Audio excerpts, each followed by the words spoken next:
The iPad Air 2019 is a very interesting 10.5-inch tablet. While a lot of features are almost identical to the iPad Pro, it is a lot cheaper. Prices start at $499 US. Well, that is still expensive and some premium features are missing. So should you get it? I'm NJ for mynexttablet.com and this is my iPad Air 2019 review.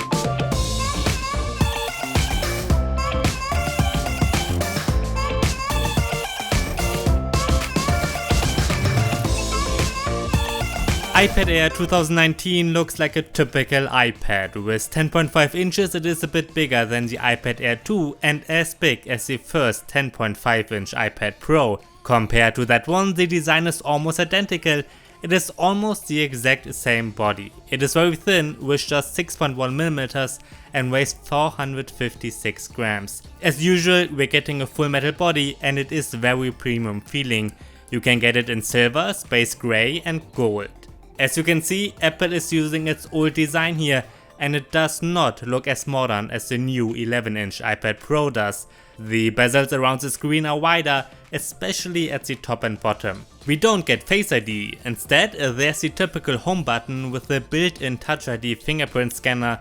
That one works fast and precise. On its sides we get a power button, volume controls and even a standard headphone jack. I think every tablet should have one. I'm a bit disappointed by the lightning connector of the iPad Air. Apple should just switch to USB-C completely. Next to the lightning port are two speakers, and while those are stereo speakers, you won't hear any real stereo separation when watching movies because both speakers are on the same side. That's not ideal because most Android tablets that start at $300 have 4 speakers. With that being said, the sound quality out of those 2 speakers is excellent, and yes, better than what we get with most Android tablets. Especially when considering that this is a tablet, the bass is very good and the sound is clear. There's a 7 megapixel front-facing camera and the one on the back has a resolution of 8 megapixels. Most tablets don't have great cameras. And while the quality is not as good as the one from a premium smartphone, photos and videos look good for a tablet. However, you cannot record videos in 4K.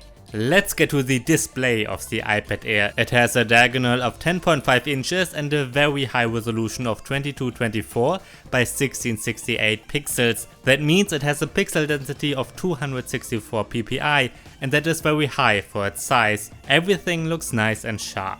It is an IPS screen with wide viewing angles and it is fully laminated, but that's what we're used to from the iPad Air predecessor already. Because of that and its anti-reflective coating, you won't see reflections as easily. Oh, and it is very bright with 500 nits. Contrast and color reproduction are excellent and it does support Apple's True Tone technology. That means it is replicating the color temperature according to its surroundings. Most of the time that looks great, but you should be careful with it when editing photos, for example.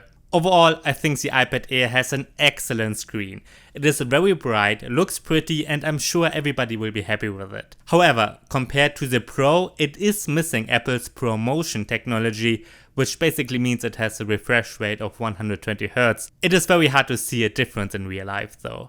Inside the new iPad Air runs the same Apple A12 Bionic processor we've seen in the iPad Mini 5 and iPhone XS already. Additionally, we get 3GB of RAM and you can choose between 64GB and 256GB of storage. There's no microSD card slot. If you want, you can get 4G though.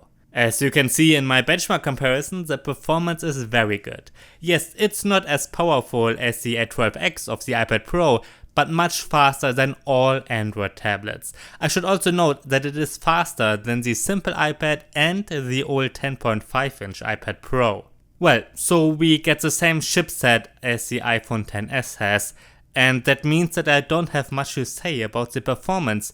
Obviously iOS itself and pretty much all apps run very nicely. Those include Safari, YouTube Lightroom and LumaFusion. I often use the 11-inch iPad Pro and compared to that one, I can't see any real difference on the iPad Air. Sure, it's faster than benchmarks, but in real life it looks the same. Affinity Photo seems to run identical, for example, and it performs well with multitasking too. I think you will see a difference once both tablets are older and apps get more demanding, but certainly not now. The gaming performance is excellent too. Demanding games like Fortnite and PUBG Mobile run with highest settings very smooth. And I mentioned it in my iPad mini review already, PUBG Mobile looks much more detailed than on the Huawei MediaPad M5 which is one of the fastest Android tablets. Overall, I think the performance of the iPad Air is outstanding, but still, technically the iPad Pro is faster.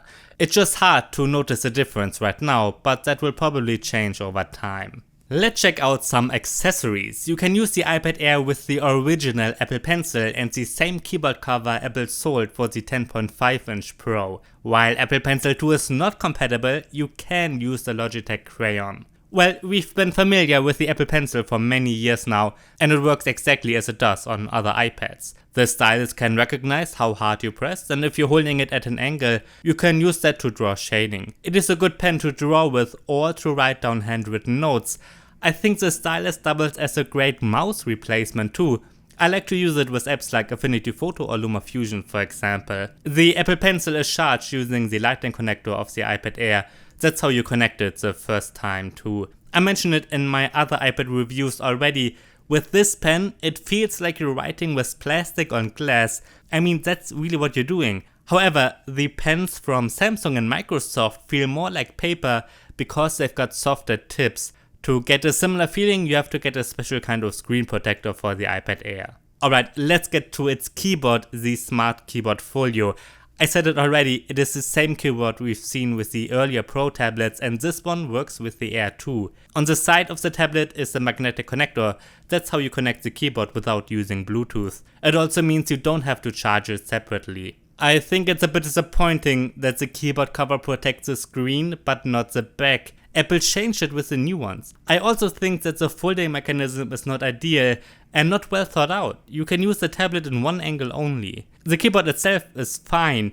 Because of the 10.5-inch screen, it's a bit smaller than from what you're probably used to from your desktop or notebook. You can't press the keys down much either, but that's what we are kind of used to from Apple anyways, and you can get used to that. I've typed a lot with the 11-inch iPad Pro keyboard in the last couple of months, and the keyboard itself is pretty much identical to the iPad Air ones. The keyboard is very good if you're looking for something small and portable. However, if you want to replace a real working machine with the Air, you probably should get a real big keyboard that can sit on your desk. As we are sadly used to by Apple, official accessories can be very pricey. While the Apple Pencil costs $99, you have to pay $159 for the keyboard. Apple is shipping the iPad Air with iOS 12. Based on the past, it will get updates much longer than any Android tablet will get. That's very good. I'm sure most of you are familiar with iOS, and I don't have that much to say about it. If you haven't used an iPad in the last couple of years, it's important to know that iOS supports real multitasking now. You can open two apps side by side and even open a third one on top of that. The drag and drop feature works great too, and you can navigate it using gestures. In the case of the iPad Air, you obviously can use the home button as well. The typical restrictions of iOS have not changed. While there's a Files app now, you don't get any real access to any kind of file system. You can connect accessories like SD card readers, but you can import photos and videos only. And that's the case if the camera manufacturer saves those in the folders Apple prefers. You can't import videos recorded with a Sony camera, for example. And if you save PDFs, Word documents or audio files on the SD card, you can't access them either. However, overall, I think the software of the iPad Air is great. Everything runs smooth, multitasking works great, and you can get way more apps that are optimized for tablets. Among those can be really professional ones like Affinity Photo, followed by real Photoshop later. In my battery test, the iPad Air got a runtime of 12 hours and 30 minutes. For this, I'm always looping the same HD video at medium brightness. As you can see in my battery comparison, it does not last as long as the iPad Pro, but still, it's a very good result. Alright, let's get to the end of my iPad Air review. My final verdict is positive overall, very positive. Even when considering its price of $499, I think the display and especially the performance are excellent. It is faster than all Android tablets. Other aspects like battery life, metal body and fingerprint scanner are great too. At the same time, iOS is a stable operating system with a lot of apps optimized for tablets. On the negative side, I wish Apple would stop using the old Lightning port. It's also disappointing to see that both speakers are located on just one side. The sound quality is great, but most Android tablets for much less have 4 speakers. Let's check out some possible alternatives. If you're looking for an even better tablet, you can only check out the iPad Pro. That one offers a bit better screen, is much faster in benchmarks, offers 4 speakers, USB-C and better cameras.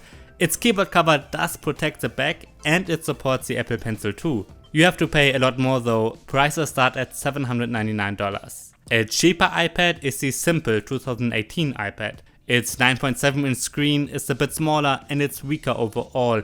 The screen is not laminated, so you do see an air gap underneath the touchscreen. While the performance is weaker too, I think it's still good enough for most. It's not as premium feeling as the Air or Pro, and that's mainly due to the not laminated screen.